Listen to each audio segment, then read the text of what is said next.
na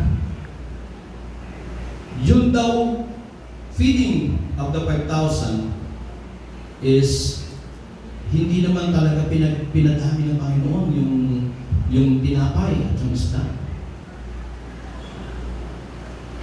Maaari hindi, pero there is still the miracle that happens. Whether the 5 loaves and the 2 fish ay nag-multiply sa pamagitan po ng kapangyarihan ng Panginoon, or there is still the miracle of sharing.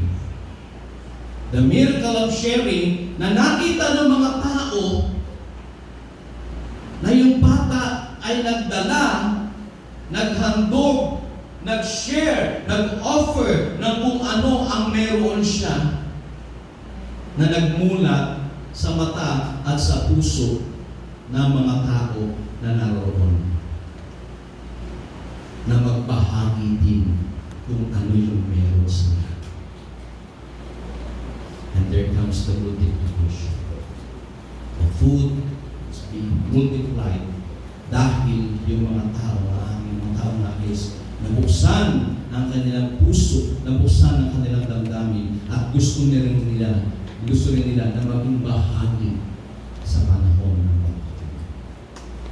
At ang sabi doon, lahat ay nabusog, walang nagutom because of the miracle nung sharing na kung ano ang meron sila. Sabi, ang kakaunti, pag pinagsama-sama, marami. Kung mag-isa, sapat na sa akin ito, ako lang ang magulusog. Pero kung ibabahagi ko ito at sasama-sama, no, lahat sila 5,000. Actually, hindi 5,000 yun. Kasi sabi doon na bilang lalaki lang. So may mga babae doon. At may bata kasi may bata na nag-alay yung bigay ng kanyang bata. So, imagine mo yun. So, it's either na ating mong isipin ay ang Panginoon nung kanyang itinaas, nagpasalamat sa Diyos na ang 5 tinapay at 2 isda ay dumami. Miracle of multiplication.